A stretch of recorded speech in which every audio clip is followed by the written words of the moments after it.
Good morning. Okay, morning. Naman. Ayan. Sige po, isang mapagpalang umaga po sa ating lahat. Pasensya na po kayo sa boses ko kasi medyo, alam niyo naman po, buwan, isipon ako. At eto po yung pagkakataon na yan. But, papuri po sa Panginoon dahil after po ng napakadaming ginagawa sa school, so, meron po tayong opportunity ulit na makapagbahagi po ng salita ng Diyos na inaaral ko po na talagang ano yung ang saya at very excited akong i-share sa bawat isa.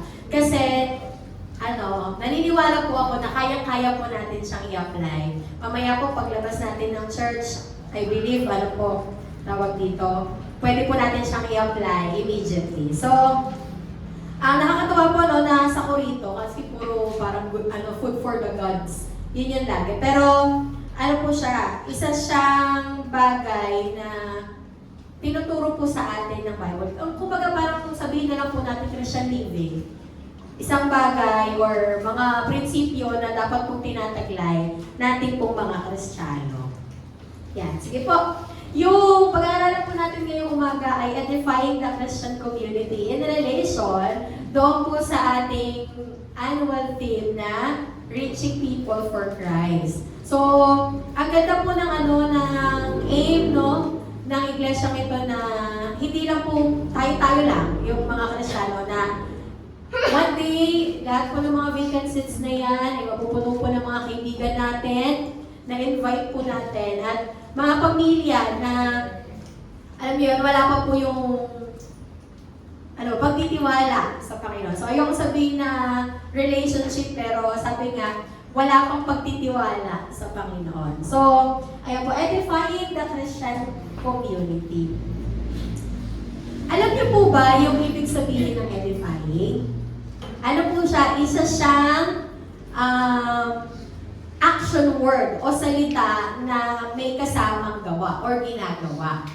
Sige po. Pero bago po na yan, pray muna tayo para po makita natin kung ano po yung gusto ng Diyos na mag-edify or edify po sa atin ngayong umaga. Panginoon, salamat po sa biyaya mo sa buhay namin. Aking dalangin na samahan mo, Panginoon, ang iyong lingkod sa pagbabahagi po ng iyong salita. Aking dalangin, Panginoon, na itago mo, Panginoon, ako na maghahatid, Panginoon, ng mga salita mo at yung katotohanan, yung mga tinuturo sa amin, Panginoon, sa Biblia, yun po yung may apply po namin at matutunan po namin ngayong umaga. Salamat po ng marami sa pangalan ni Jesus. Amen. Ayan, di ba? Kasi di ba po ako pastor, teacher po ako. So, alam niyo na, pag teacher nagtatawag, mga ganyan. O, kaya may participation po ng buong congregation. So, para po ma-identify natin kung ano po ba yung ibig sabihin ng edify. O, by the way po, sino po yung nakakaalam ng ibig sabihin po ng edify? Taas po kamay. O, dahil dyan, tuturuan ko po kayo. Okay po, sige, tignan natin kung ano po yung ibig sabihin ng edify. Hulaan po ninyo, ano pong ibig sabihin ng edify sa mga pictures na ipapakita ko. So, ayan, yan po yung number 1. Okay? Next po. Okay, yan. So, yung isa, siya, may tinuturo, tas ito, nagtuturo din po. And lastly, ayan. Meron na po yung idea. Sige po, yung gusto pong sumagot, pwede pong magtaas ng kamay. Tapos lang po, sabihin lang po ng malakas yung sagot. Kuya Kenneth? Instructor. Ulit, ito nag-tibes. Instructor. Instruct or improve, tama. Meron pa po ba? Instruct or improve? Ano pa? Paano natin na came up yung word na instruct, tsaka improve, yung kanina, yung mayroong tinuturo, yan. So meron siyang manual, tinuturuan niya. Tapos yung isa naman po, tinuturuan para mag-improve. Or sa pamagitan po ng sprout. Ano pa po? Aside sa improve, instruct, meron ako narinig. Yes, Kira? Kasi po, mag-songwrite ako dito na dito. Ang meaning po ng edify ay to build up something. Okay, very good. So, ang ibig sabihin po ng edify ay to build up o kaya naman to grow or to make it improve. Yun po ay kumbaga parang layman's term or mga dictionary meaning. Pero, alam niyo po ba, ang local context kasi ng ibig sabihin po ng edify ay magturo, i-instruct, parang lumago. But, in biblical principle, edify means to build up. So, di ba meron na kasi tayong relationship sa Panginoon. But, edifying is to build up and strengthen, to grow someone's faith. Yung pong ibig sabihin ng edification or edifying sa biblical na prinsipyo or aspeto. So when we say edifying, lahat po tayo, we have the power para i-edify ang isa't isa. Naniniwala po ba kayo doon? So when we say edify ay mag-build, mag-grow, magpalakasan. At bawat isa po sa atin ay meron po kakayahan para mag-edify ng one another. At ito po yung tinuturo sa atin ng unang Korinto chapter 8. So akala natin tungkol na sa pagkain, yung paghahandog ng pagkain sa Diyos-Diyosan. But hindi po. So, edify means to build up, strengthen, and promote spiritual growth in other. Ngayon, tanong ko naman po kayo, paano ba natin i-edify ang isa't isa? Paano po ba natin ma-edify ang bawat isa to make it a harmonious and growing Christian community? So, di ba pag sinabi kasi natin community, it is a group of people. So, paano po ba natin, sa tingin po ninyo, paano ba natin ma-edify ito pong samahan natin para magamit natin to reach out people? Sige po, bibigyan ko po kayo ng 1 minute para mag-isip.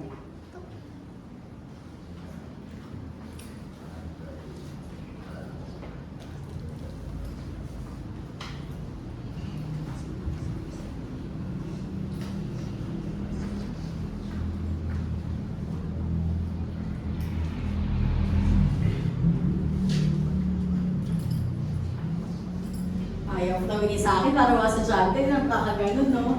Sige po, how to edify a Christian community or paano ba natin palalakasin ang samahan po natin as Christian based po sa word na edification. Di ba kahit na simpleng tao, kumbaga parang alam natin paano mag-motivate, alam natin paano i-lift up yung spirit, but gusto ko pong marinig yung ninyo, yung side po ninyo, how to edify a Christian community or paano po ba natin i-edify ang isa't isa or palalakasin. Feeling ko si Ate Eunice kasi sobrang lalo na iniisip. Sige Ate Eunice.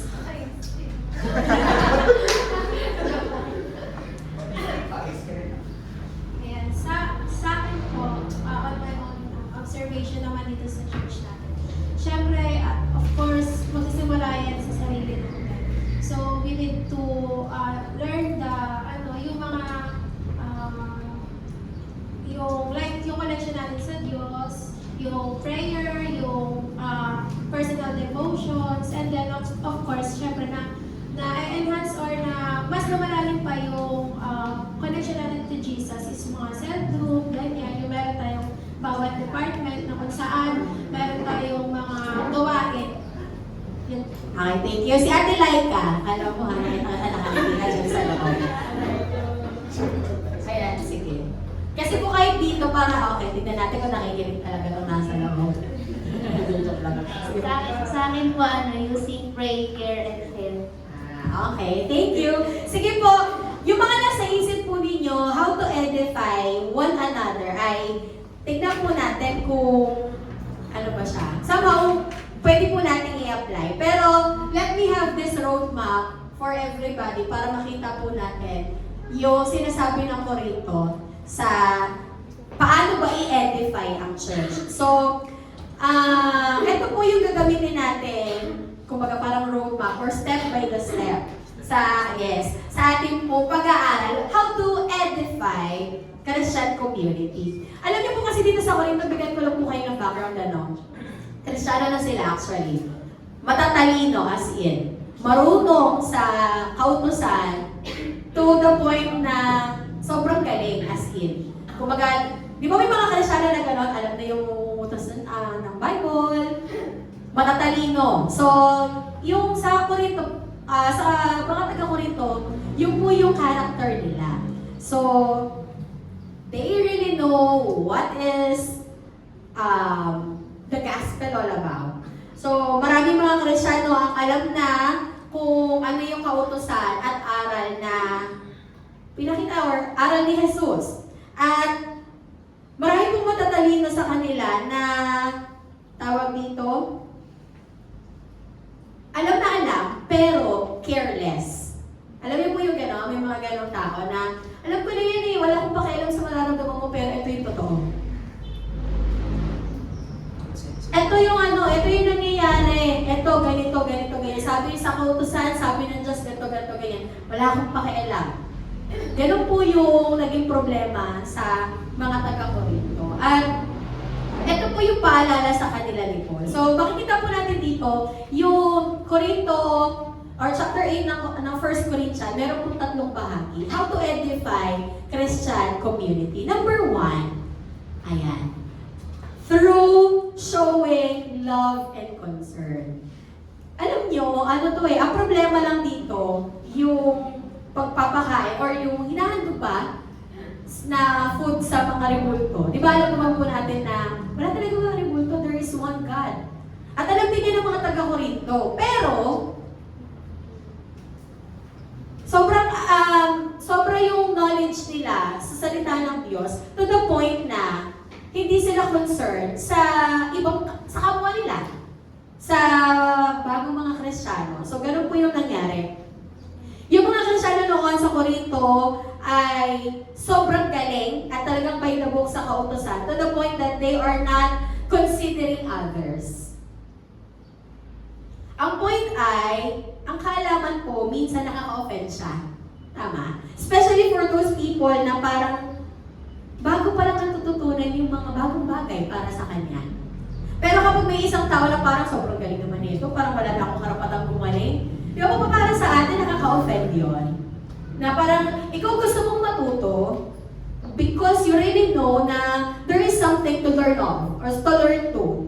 Pero may mga tao na advance na sa'yo eh. Siyempre, ikaw kumbaga parang kakapasok mo pa lang, nasa step 1 ka pa lang, sila nasa step 10 na. Pero, ang nangyayari, sa sobrang galing nila, nagiging inconsiderate na sila to the point na parang pwede tayo ma-offend. So, ito po ay nakikita natin, tinuturo pala ng unang Korinto that if we want to edify one another, we have to really show concern and love. Ano siya eh?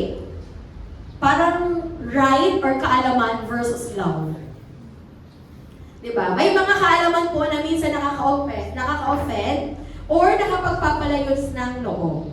Pero ang pag-ibig, ang layunin niya ay magpalago at palakasin ang kasama. Sabi po dito, sige nga po, the next slide po. Thank you sa ating next slide. Yan.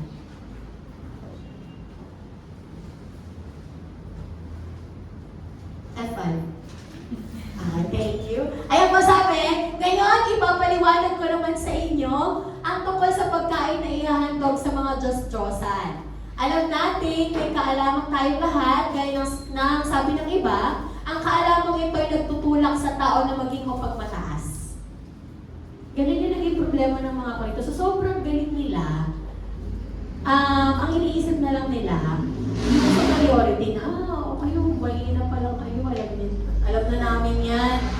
Kaya, ang nangyari po, ginagawa na lang nila yung mga bagay na gusto nila. Kakain sila, kasi hindi nila naiisip na, baka yung iba ma-offend sa ginagawa namin. Pero sabi po dito, yung kaalaman, nagbibigay ng pride, alam mo yon. Pero ang pag-ibig, siya, nagbibigay ng relationship na nagpapatatag sa isa't isa. And I think that's really true. Sabi nga ni Pablo, di ba? Ano ito? Tawag dito? Okay lang na huwag kang kumain yan kung makakasakit ka naman or malilid mo sila sa kasamaan.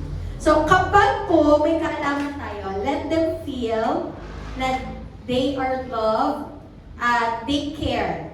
Hindi sila kulang sa kaalaman. So, ang ganda po ng pinapakita po sa atin.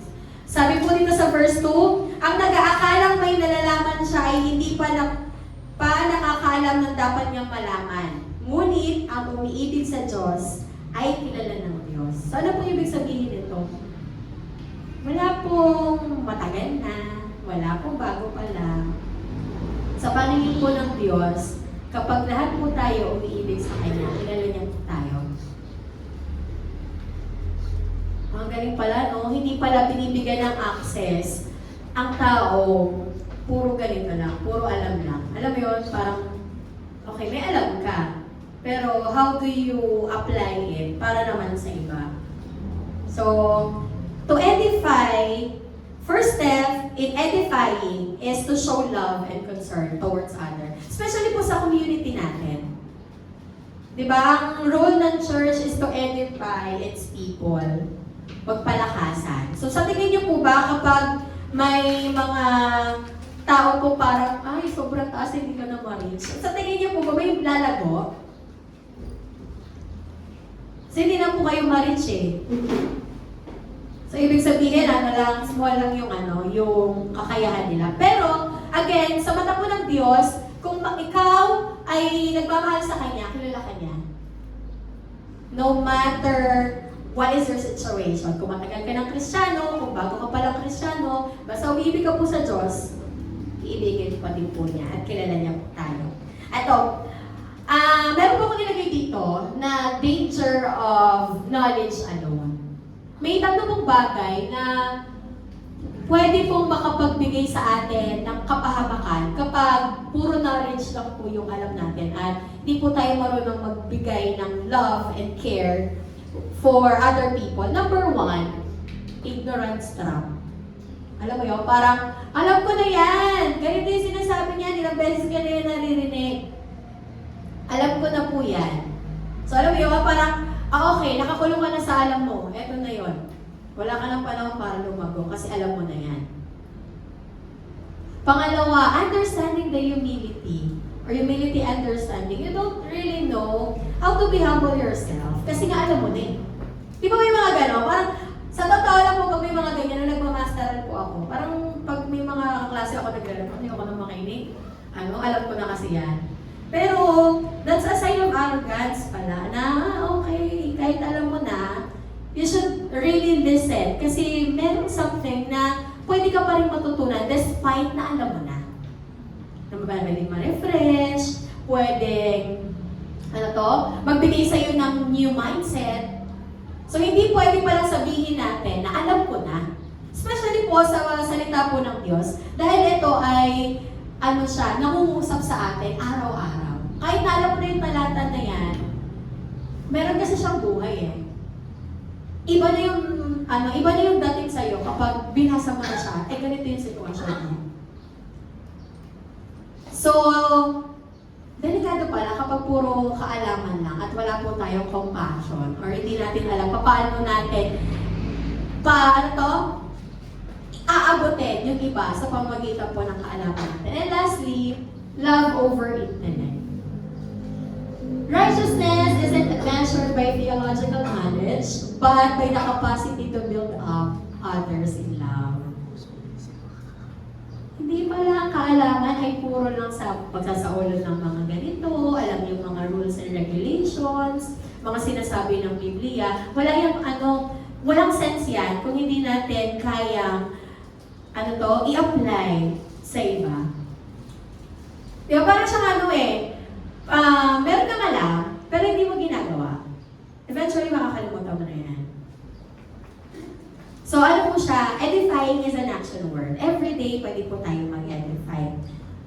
Pangalawa po, ang galing talaga ni Pablo, nakakatuwa, kasi parang ang yayabang ng mga to, ang tatalino Pero, hindi marunong magpakita ng mercy, hindi marunong magpakita ng love towards other people. Pangalawa po, na pwede po natin makita dito, if we want to edify, or in edifying church, we somehow show sensitivity sa ibang tao. Na magpapakita po sa atin ang verse 4 hanggang 9. Gusto ko po yung sa Tagalog, yung may mahina ang budhi. Pwede bang ano yun? Pakibasa nga po yun. Meron ako narinig kanina, yung version na yun. MBB po ata. Ayan. Subalit, para sa atin ay iisa lamang Diyos, ang Ama na lumikha sa lahat ng bagay at tayo nabubuhay para sa Kanya, iisa ang Panginoong si Jesucristo at sa pamamagitan niya, nilikha ang lahat ng bagay at sa pamamagitan niya, ay nabubuhay po tayo. Ang issue po kasi dito, alam na nila na mayroong isang Diyos. Yung mga remundo na yan, wala yan.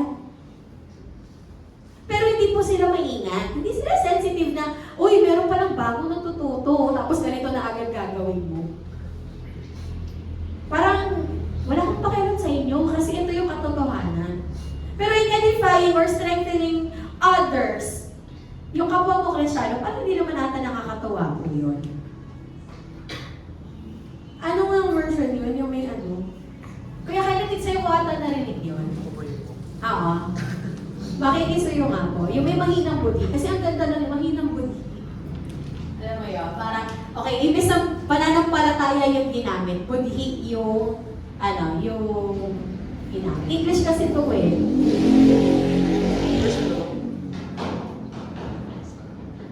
Wala dito. Hindi sa akin. Verse 6. Ano to? Hindi na, tawag dito. Tingnan mo nga ano, verse 4. Verse 12 ba? Verse 4. Verse 12. Sa verse 12 po kasi siya nakita. Sige nga pa ano nga po yun. Verse 12. Sabi po sa verse 12, sa ganoong paraan, nagkakasala kayo sa inyong mga kapatid, kahit nagkakasala kayo kay Kristo dahil sinugatan ninyo ang kanilang budhi. Ayan. Diba? Kumbaga parang, naniniwala po talaga ako ng edifying is action word. Hindi siya parang konsepto lang na dapat magpalakasan tayo, dapat mag-build tayo ng relationship sa isa't isa. But it is an action para gawin or gampanan po natin mga Kristiyano. May kalayaan na may responsibilidad. Yan po yung tinatawag nating sensitivity. Alam natin or malaya po tayo na ipakita sa mundo na tawag dito. Ito yung sinasabi sa salita ng Diyos. Ito yung sinasabi ng salita ng Diyos. Pero, meron po tayong tinatawag na kailangan sensible tayo. Or medyo somehow kumabig tayo na, hindi, ang gusto ng Panginoon, magsama-sama, hindi para mag-divide. Diba? Kaya parang iba, bakit tahimik yung mga Kristiyano sa ganitong ano? Kaya di ba si Alvin Aragon? Ay, sorry po. Edit na lang yun Kasi Alvin Aragon, very love siya with his faith. To the point na kinikriticize siya, tapos sasabihin natin na, nasa konteksto pa ba? Timing ba yung ginagawa niya? Ito po yung sinasabi ng Bible na you have to be sensitive doon sa, hindi ka nagko-compromise ng faith mo, but you are being sensitive sa na maka-offend sa iba. Kasi alam mo na nga na hindi yun yung tama Nag-trigger ba yung pagtawagin? So dito kasi, yung mga taga-Korinto, alam nila yung mga pagkain na tungkol doon po sa inaalay or inahandog sa Diyos-Diyosa. They are very careless sa mga actions po nila. Wala akong pakialam. Ito yung tama, ito yung sabi sa kautosan. Siyempre naman, may mga tao po na, alam mo, baby Christians, pag medyo mahina pa yung body. Kasi yung version na ginamit ko sa akin, mahina pa yung nila, yung pananampalataya. Di ba?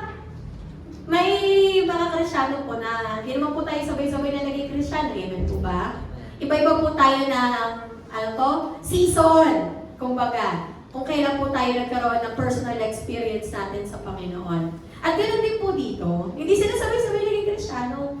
May nauna, may kakapasok lang. Di ba sa, tawag dito, sa science, yung baby, hindi mo siya inaasahan na sobrang galing niya na mag-math, magsulat. Kasi, ang baby, ang milestone niya palang dapat naglalakad, gumagapang, kumakain ng soft food. So, ganun lang po. Dito, yung mga Kristiyano dito, talaga, Kristiyano ka na? Pwede yan ganito, dapat ganyan yan. Hindi na nila naisip na, itong tao na to, nag-aaral pa lang ng salita ng Diyos, na umpisa pa lang siya sa kanyang journey bilang Christian. So, dapat maging sensitive din po tayo. At sa ating pong generation ngayon, bilang mga taga-ECRL po, sa mga, bilang mga Kristiyano, sa mga feeling ko dapat ganun din po tayo, ano? We have to really know, alam natin yung katotohanan, pero hindi ibig sabihin yan, magkaka-offendan tayo.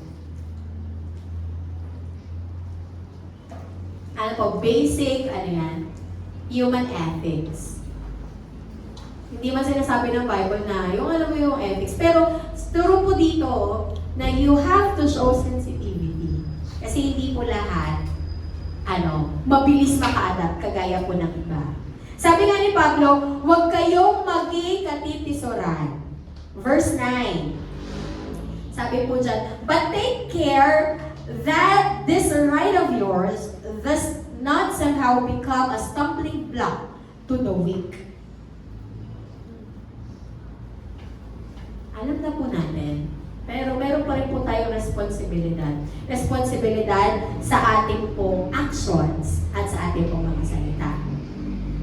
Hindi dahil pwede na natin gawin yung isang bagay at alam natin na okay lang po yun. Halimbawa yung pagkain na nilinisan ng Diyos. Sa mga taga-Korinto, alam na nila yun na okay lang yan kasi nilinis na yan ng Diyos. Pero hindi po ganun siya kung titignan po natin. Hindi ibig sabihin that you have the right, pwede mo na siyang gawin carelessly. You always be mindful sa iba nating kasama. And I think yun po yung magpapa-edify. Yun yung magbibigay sa atin ng samaw kalakasan. Yung magpapastrengthen ng ating pananampalataya kapag okay po yung relationship natin sa isa't isa. Amen po ba? Diba, may ganun, no? Una pa lang, fight ako lang po, no? Nung bago pa lang po akong Kristiyano, alam mo yung parang, basic Christian. Yung pupunta sa church, kasi inutusan, yung merienda, mga ganon. Tapos somehow, I really built friendship na nakatulong po sa akin sa pananampalataya. Di ba? Parang, kahit na anong mangyaring problema, manghinaman ako sa pananampalataya ko. Pero pagbalik ko, mayroong mga taong sasalubong sa akin. Parang, tawag dito, ganun pala yung feeling. Di ba po, siya, parang kapag ikaw, halimbawa hindi ka nakapag-church ng matagal, parang napag-iwanan na ako. May mga ganung feeling po ako before, na, lalo na po nung naging SK chairman ako, parang 2 years ata ako hindi nakapagsimba nun. Pero, ang buti po ng Panginoon kasi nagpapadala siya ng mga tao na magiging kasama mo talaga sa pinatawag nating Christian ministry. May mga tao na, okay lang yan. Bukas pa rin yung church para sa'yo. Huwag ka nang mahiya. Susunduin ka pa sa bahay. Yung mga ganun. And I'm really thankful for those people na sinamahan po ako those times na nangihina po ako sa pananampalataya. At yun po yung gusto kong makita ninyo na dito po, we have to really sensitive. Huwag natin i-judge. Hindi na ito nagsisimpo. May mga gano'n, di ba? At gano'n din po ako before. Sa mga dati kong kasama, sorry po. Paki-edit. Or edit ko. Mga gano'n kasi tao ka eh. Bakit hindi sila nakakapag-devotion? Kaya ko naman mag-devotion. Bakit hindi nila nagagawa yung ganito, yung ganyan? Do not compare. At huwag ka rin pong mahina sa pananampalataya kung yung mga kasama mo hindi ginagawa kung ano yung dapat. Kaya ka nga po nandyan to guide them. Be sensitive. Ano ba talagang tunay nilang kailangan? Kailangan ba talaga nila ng kaalaman o kailangan mo na nila ng concern? Kailangan ba talaga nila ng kasi sabi sa ganito, pag hindi ka doon na devotion, kapag ganito, na ganyan. Ang ganda ng principle ni Pablo, parang okay, hindi talaga siya yung parang strictly, pero meron pa rin compassion na tinatawag. Because you understand yung nature ng isang tao. Di ba po? At tawag po dito, lalo't higit kapag yung mga actions natin is somehow nagiging cause para mag-stumble or para matison. Ayoko na magsimba dyan, ganyan naman ugali ng mga tao dyan. Ano po yun? Kaya nga po sabi ko sa inyo, meron tayong kalayaan, pero kailangan responsible din po tayo sa actions na meron natin. Kaya nga po po minsan, ito kwento ko lang, di ba may ganito yung tsura ko nga, parang lagi ako nakasimangot, nakano yung pilay ko. Kapag mga usap-usap na ng mga, tawag dito, mga bata, mga nanay, hindi ako ang umaharap dyan. Si Shen o kaya si Edmert. Kunwari, sasabihin nila, Fresa, ganito, ganyan. Okay, kaya nyo na yan. Kumbaga, ibig ko sabihin, I am really aware of my actions. Kasi, hindi ko alam eh. Ganito na talaga siya. Pero pinipilit ko naman. So, ang ibig ko sabihin, ang puntos is, you have to really show sensitivity sa ibang mga bagay. Na hindi mo i-compromise yung pananampalataya na meron po tayo. Amen po. Hindi tayo insistive, but we are sensitive. Hindi natin pinipilit na ito yung tama. Ano po dapat natin gawin? Ipanalangin na magbukas ang kanyang puso at isip para sa ganitong idea. Again, ang Diyos ayaw ng division. Ang gusto niya po, sama-sama tayo. Maganda nga po yun na merong iba't ibang personality. Maganda iba't iba yung mindset, iba't iba yung work na ginagalawan para mas mag-grow. Maraming mga minds or mindset na, okay, ganito pala. Ganyan pala dapat. So, we are called na kahit magkakaiba po tayo ng personality at ng kakayahan to serve one God. Again, hindi po tayo dapat maging insistive, tayo po ay dapat maging sensitive. And pangatlo po, makikita po natin ito sa verse 10 and 10 to 13. Alam mo, ano po nakakatuwa talaga. Dami kong natututunan. Be careful. Yung number 1, magpakita po tayo ng love and concern. Yung number 2 po, somehow, maging sensitive po tayo. And lastly, maging careful po tayo with our actions and words. Bakit po kaya sa tingin ninyo na unang-una po dapat natin maging careful po tayo sa actions at words na meron tayo? At hindi muna sa mind. Kasi po,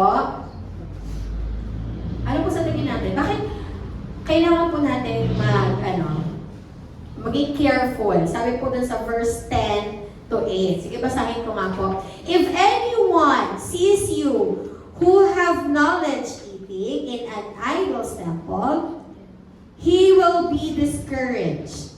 If his conscience is weak to eat food offered to idols, and so by your knowledge of this weak person destroyed the brother for whom Christ died, thus sinning against your brothers and wounding their conscience when it is weak. Ito nga po yung parang mahina yung body. Maging careful tayo with our actions and words. Bakit? Kasi ito yung mabilis makita. Ito yung mabilis mapansin. Huwag mo sabihin na, hindi kasi ganito na talaga ako taklesa ako. But you want to edify people. You want to edify your relationship sa kapwa natin mga Kristyano para pag nag-reach out tayo ng mga tao, sama-sama po tayo. Meron tayong isang galaw. Ay, kasi hindi ako ganito, tamad kasi talaga ako So, we have to be, really careful sa ating pong mga words and action. Kasi ito po yung mabilis na mapansin. Dito po pumapasok yung care for the Christian community. Verse 11, ano pa sabi dyan? And so, by your knowledge, this weak person is destroyed, the brother for whom Christ died. So, dahil sa inaakala mong kaalaman, ay magpapahamak sa iyong mahihinang mga kapatid. Gusto niyo po ba yun? Na dahil sa iyo magpapahamak siya, nagkasala siya, magkakasala ka din. Wait lang yung basa ng sulat ko. Tinubos din ang kamatayan ni Kristo. Di ba sabi ko nga po sa inyo kanina, lahat po tayo mahal ng Diyos. Lahat po tayo minamahal ng Diyos. Pero, wag po sana nating magamit yung kaalaman na yan para mag-stumble or manghina sa pananampalataya yung mga mahihina nating kapatid. O kaya yung mga bago pa lamang. Kaya nga, if dahil sa pagkain ay magkakasala yung mga kasama natin, ikaw yung dahilan ng pagkakasala nila, so, nagkasala ka din. So, ibig kong sabihin, if you are the reason bakit sila nag-commit ng ganitong pagkakamali, dahil careless ka, hindi mo kinonsider yung iba, nagkasala ka din po. For example, yung social drinking. Alam naman natin na tawag yun na social drinking, casual drinking lang po. Pero, di ba parang pag sa iba mong anuhin yan, ay parang ano siya. Ganito yung nangyayari. Huwag na lang po. Di ba? Huwag na lang po natin gawin. Verse 12, sabi nga po dito, kaya nga kung dahil sa pagkain ay tinutulak ko sa pagkakasala ng aking mga kapatid, hindi na ako kakain ng karne. Di ba, food for the idols lang naman yun, paghahandog lang naman sa Diyos-Diyosan, yung pinaka-issue dito. Pero ang daming tinuturo po sa atin ni Apostol Pablo. Kung yung ginagawa mo or pagkain ay mag-lead sa kasamaan or sa pagkakasala ng iba, better wag mo na lang gawin. Better, na lang, stop na. So if we want to edify one another, at tanong ko po, gusto niyo po bang palakasin ng isa't isa? Okay po. No question. So we must show love, concern to one another. We also must be sensitive sa kanilang po mga pangangailangan, sa kanilang mga actions, at hindi po tayo nag-i-impose sa mga bagay na dapat nilang gawin. Siguro maganda po na samahan natin sila sa journey nila while struggling. Tapos lastly, you have to show care. Di ba? Parang ang basic po ng principle ng Bible. Eh, po ba? Parang ang dali pong gawin, no? Parang, okay, mapapakita lang ako ng love, ng care, magiging sensitive ako, hindi na ako magiging, magano ko naman, masama kasi yung ganyan, eh. Simba ka, simba-simba din. Masama yung ganyan, ganun yung simba.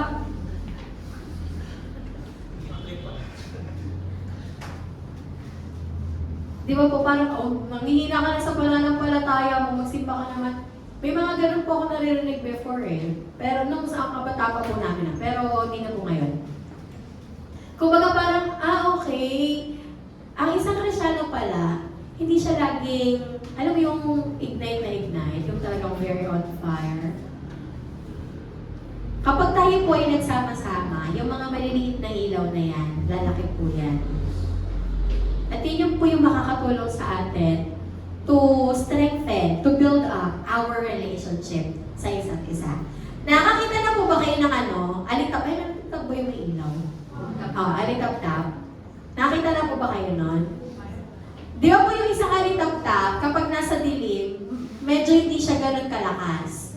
Pero kapag po yung mga alitap-tap, nagsama-sama sa isang puno, di ba parang sobrang ganda ng liwanag? At ganun din po sa ating mga Kristyano. Kaya po, yung alitap-tap na yan, pagsama-samahin po natin yan by showing our love, concern, and care sa isa't isa. Edifying means being aware of the spiritual capability or spiritual status ng isang tao. Sige nga, paano po ang sunod dyan? Ayan. Edifying means being careful, considerate of individual differences, whether spiritual or personal. Amen po ba? So, edifying pala, hindi siya yung, okay, sama-sama tayo ng mindset, sama-sama tayo ng but you are acknowledging individualities. Pero, isa lang po yung goal ninyo is to glorify God, to work for the kingdom of God. Growth and relationships are more important than being right. Yung ganda pala ng edify. Gusto ko na po mag-edify. Gusto niyo rin po ba na tawag dito, sama-sama po tayong lalakas, sama-sama po tayong lalago. Sabi nga po dito sa sa panglas natin, harmonizing one another. Pwede nga po magpabasa nga. Yung last po na mission natin. Yung number 6. 1, 2, 3, go. Harmonizing one another for the worthy relation towards the fulfillment of the church mission. Diba? Galing po ng ng mission ng church natin. Harmonizing one another for the mission of God. At ganun din po nawa tayo sa ating pong mga sa ating mga sitwasyon ngayon. So meaning, if we want to reach people for Christ, we must be understanding of the situation and not be, judgmental. Kailangan pala malawak yung pangunawa natin kung gusto po natin mag-reach out ng mga tao. Mahaba yung pasensya natin umunawa. Bigyan ko lang po kayo ng example, no? Kung paano natin, parang, ano ba dapat yung mga usually na ginagawa ng Christian? Di ba sa social media, magpo-post ako ng ganito kasi ito yung nararamdaman ko. Magpo-post ako ng ganito kasi Facebook ko naman to. Di ba po? Parang, Facebook ko to. Tsaka, malinis naman yung konsensya ko. May mga ganun tayong banan.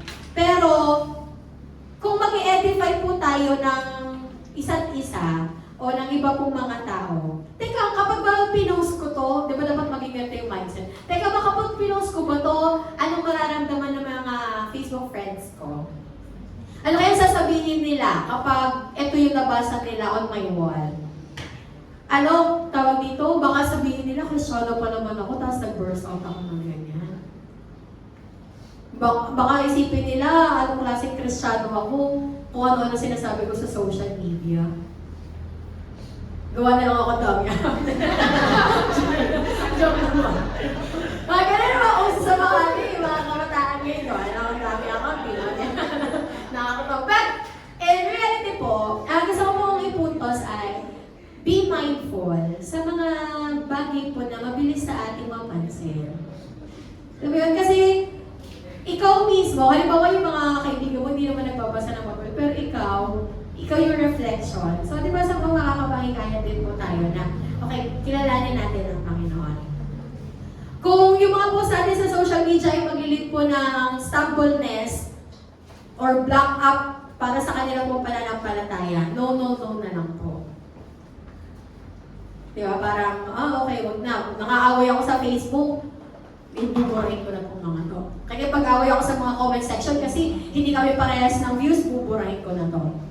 Hindi na ako makikipag-away sa Facebook. Di ba yung mga ganun po, itong mga to, kaya parang nakakapagod na ang lahat. Kasi may kanya-kanyang mga opinion. Pero, ayun nga po, may nili ka na lang, you're right versus love. So, anong pipiliin mo? Meron kang kaalaman, pero kulang ka sa pag-ibig, o ayos na ba sa may pag-ibig? Pero hindi ko kaya play sa school yan, ha? Sipahin ko kayo dyan. Okay po. Okay, ano po? Faith and opinion. Halimbawa, sabi sa ganito, masama daw yung ganyan. Sabi sa Bible, masama daw po yung... Very loud. Alam mo yun? Very opinionated na yung pananampalataya mo. So, dapat maging maingat din po tayo. Being opinionated o rooted talaga ng faith.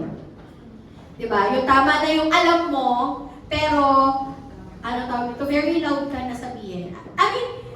Hindi ko mo sabihin, hindi tayo magiging loud na to the point na magkukos tayo ng division. Na hindi, na to the point na kukwestiyonin din yung pagiging Kristiyano natin. Huwag naman po tayo umabot sa ganun. But, we need to stand what is truth na hindi po nagko-compromise sa pananampalataya na meron tayo. Diba? Sumasaw-saw pa. Talaga naman. Sumasaw pa sa kaguluhan sa social media. Nakapag-edify po ba tayo kapag yung tipong sasaw-saw tayo sa gulo? Diba? Hindi naman po. But edifying is building relationship. Building harmonious relationship para sa fulfillment ng gospel. Better if kahit alam mo ng tama ka dito, meron kang putos, ganito yung sinabi ng Bible. Ang mahalaga yung magkaisa at hindi na manira ng relationship pa ng iba. Nung eleksyon, ang dami nagkasira ng mga kaibigan kasi magkaiba yung binoto. Mag-e-eleksyon na naman, 2028. Diba? Sa ating po mga Kristiyano, we are peacemaker. Kahit na alam po natin yung tama, huwag na po tayo sumausaw sa kaguguhan. And apply po natin yung yung concept po ng person of peace. Tayo po mga Kristiyano ay peacemaker at persons of peace. Na tayo ang glue na nagdidikit sa mga iba't ibang pananaw. Tayo yung, paste or glue nga, na despite na magkakaiba kayo ng personalities at paniniwala, merong isang Kristiyano na naiintindihan yung both parties. Na sinasabi sa Biblia na ganito. So, maging mediator, yung pala yung ibig sabihin ng edifying, na, okay, hindi lang pala siya tungkol sa pakikisama, kundi pagkakaroon ng talagang concern. Ayan, be a person of peace. Siguro po tapusin ko po yung yung message po natin ngayong umaga sa pamamagitan po ng pag-i-imagine ng isang puno. Sige nga po, imagine niyo po yung puno. Diba, tigmangga na ngayon, so medyo marami na tayong mga malalaking puno. Ang puno po, magbigay nga po kayo ng karakteristik ng puno. Yung talagang as in yung, malaking puno na, hindi po puno ng kalamansi. Puno po ng mangga, mga ganon. Ano po characteristics ng puno? Ng isang puno? Ano po? Okay, nagbibigay ng lilim. Tama. Ano pa? Nagbubunga. Correct. Ano pa po? Malago. Ano pa? At? Okay, kulay green. Sige, tama naman. Tama naman. Naglalagas. Okay, tama naman po yun. Nagbubunga, matatag, nagbibigay ng shade sa iba, tawag dito, nagiging beneficial para sa iba. Sabi nga po dito, edifying each other is like a tree. Bago po dumating ang isang Kristiyano ng matatag, nakakapagbigay ng shade sa iba, namumunga, ito po ay kinocultivate at inaalagaan.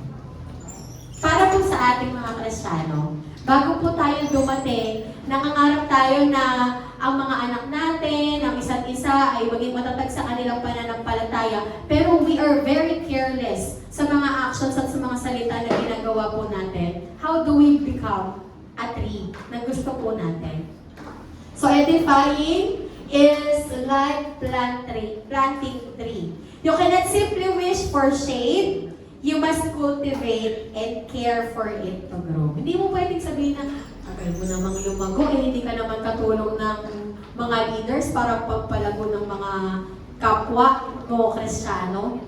Mag-wish ka lang, sana lumago na to. Pero wala naman po tayong ginagawa. Parang hindi naman po ata edifying yun. Diba? So, let us be the gardeners of each other's potential. Meron po tayong assignment. Ang assignment niyo po ay maging taga-cultivate ng bawat isa.